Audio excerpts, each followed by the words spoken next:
So let's use this model of the Earth. And let's enlist the help of a friend, Taxi. You might know her. Next segment, I'm going to show you how NASA grabs objects in 3D space, rotates them around, manipulates them. They can do this with water, with cloth, anything. And the cool thing about it is we can take what they're doing, what they're seeing with their contact virtual reality augmented lenses and put that on a separate video layer live.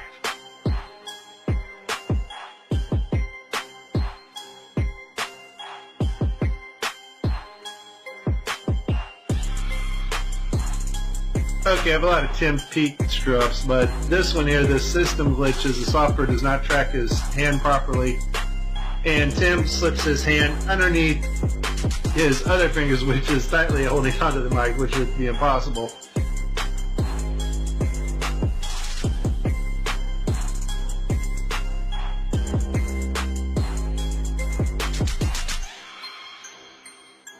You can tell it's real because it looks so fake, honestly.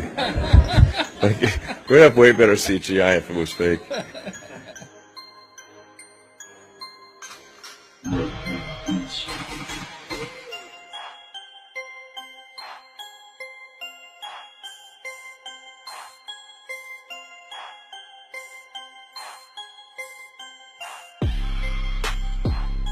Just another example of NASA faking space. Take a look here at this supposed image of Jupiter. Nothing more than CGI fakery.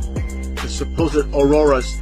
Again, at NASA's official website where it states Hubble captures vivid auroras in Jupiter's atmosphere. Here's the problem. The date of June 30th, 2016. Now take a look at this. Another so-called official image of Jupiter. This one's from back in 2014. You see the problem here? Now let's take a closer look at the supposed two images provided from NASA of Jupiter. All the clouds are in the same exact position. Here's a side-by-side. People can't see what's taking place here with NASA. Nothing more than fakery. I mean, give me a break. This is a complete insult. You have a brain in your head.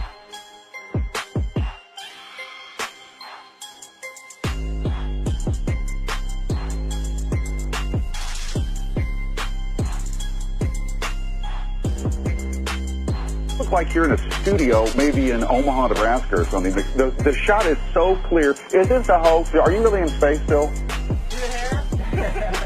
I don't know. We're going to have to do something for you.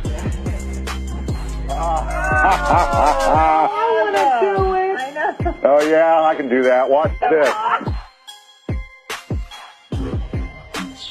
Is this a hoax? Are you really in space still?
Can you do a somersault right now?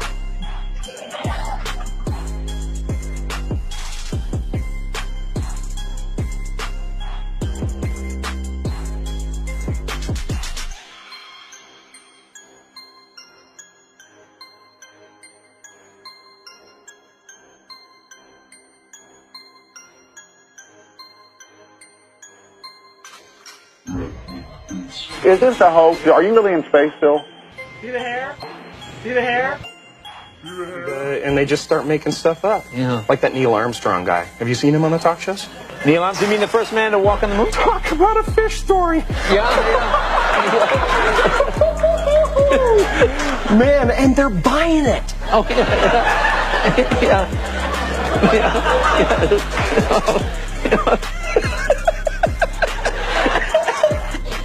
So many times during spacewalks outside the International Space Station, we can see air bubbles rising up. Can you touch on how there are air bubbles in space? Can you be more specific? Air bubbles?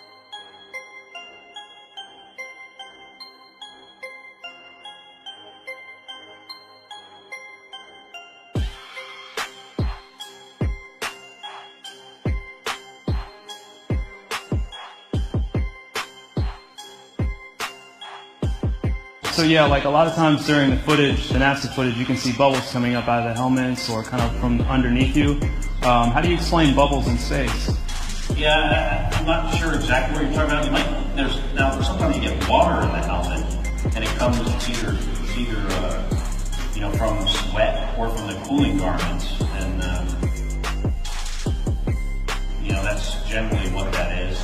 I've never seen any kind of air bubble anywhere.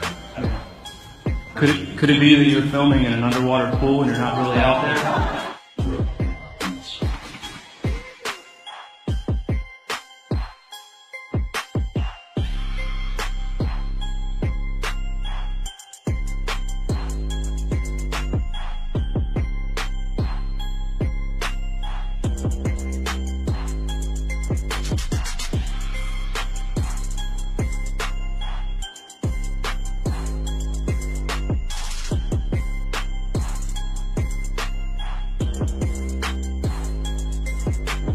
Let me tell you why you're here.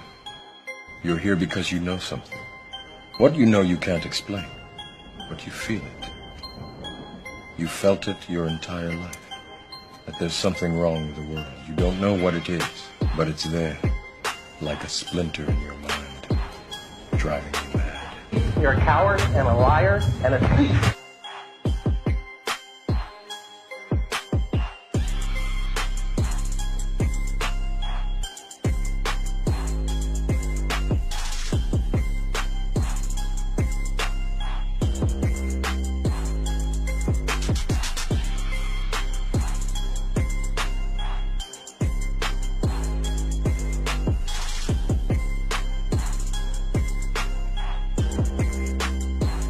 In 1986, the shuttle Challenger exploded about 74 seconds after takeoff, killing all 7 astronauts inside.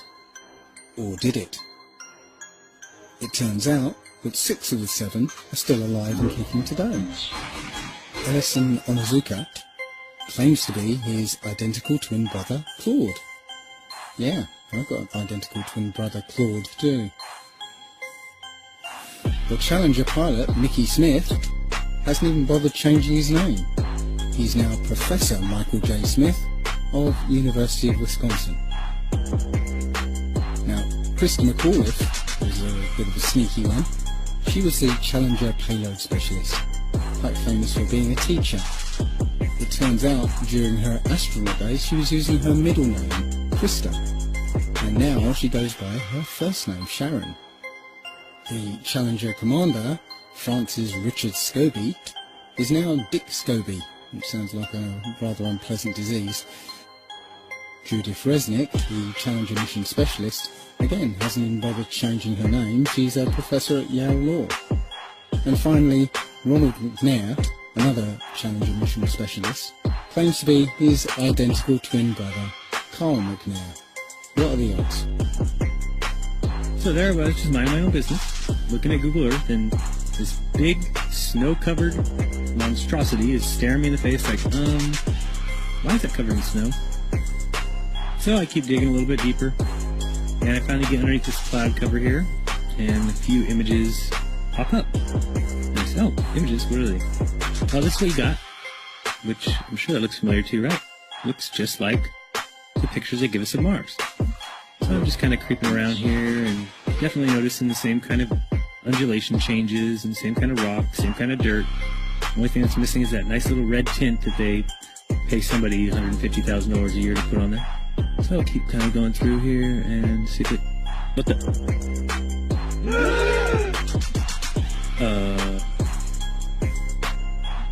Yeah. So, I got another truck. Oh yeah, it says NASA. What's that say? Mars project. I think I found out where Mars is, guys. At some point in the future, we're going to look back and say, how did we do it without space? The kinds of technologies that we're testing out on Space Station are definitely helping us with our goals of going beyond low Earth orbit. Early in the next decade, a set of crewed flights will test and prove the systems required for exploration beyond low Earth orbit. Right now, we only can fly in Earth orbit. That's the farthest that we can go. And this new system that we're building is going to allow us to go beyond and hopefully take humans into the solar system to explore. As we get further away from Earth, we'll pass through the Van Allen belts, an area of dangerous radiation. We must solve these challenges before we send people through this region of space. We must solve these challenges before we send people through this region of space. There's a small problem with going to the moon, and inch by inch, NASA is leaking out that they know that there's a problem there. It's called the Van Allen belts, high radiation belts of charged particles around Earth, and we don't know how to get through them, they say. Well, isn't that interesting, because there sure didn't seem to be a problem back in 1969. The moon landing stopped in 1972 and we haven't been back. We haven't been beyond the Van Allen belts. NASA admitted that it had lost the original footage of man's first steps on the moon. Go to YouTube and watch A Funny Thing Happened on the Way to the Moon. It contains newly discovered evidence, which is part of the missing tapes, of outtakes from the first mission to the moon, of them falsifying a shot of being halfway to the moon. For NASA to come out and say that all the tapes were erased, I mean, it's incredible. Geraldo, this isn't just one tape. This is rooms of tape labeled Apollo 11 moon landing. Someone had to physically go and erase it. It's very challenging to try to prove we landed on the moon, and it shouldn't be challenging. The tape should be there. There should be plenty of evidence. I mean, it's proof right there. This is an official NASA photo of the first Apollo 11 lunar module landing on the moon. I mean, it's right there. This is proof, man. It's the picture's right there. It's landing on the moon. But the only problem I have with this picture is that it's taken from the moon.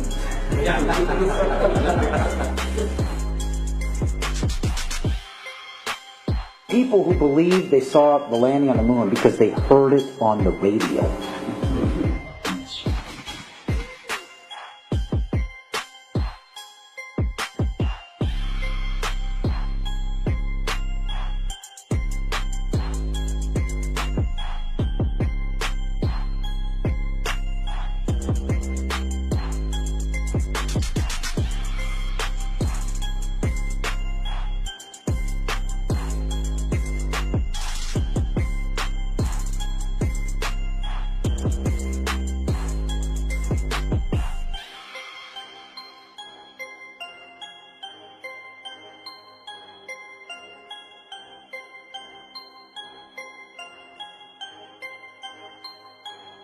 Here's a picture of the InSat actually being deployed from the spacecraft. Did you see it in the background?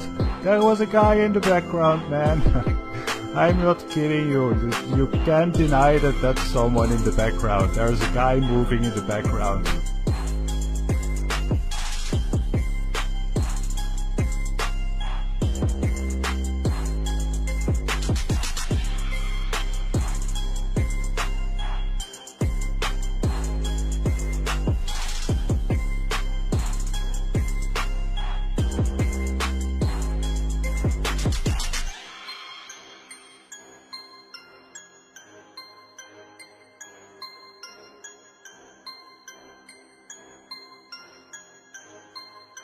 And I'll tell you, just if nothing else, here's why you can tell they're not fake. Just to create the paperwork, that amount of paperwork would make faking it prohibitively expensive. No one could afford to generate that much documentation. All of that happened in a little town called York, Maine, across the United States from where we're talking to you right now. Across the United States from where we're talking to you right now.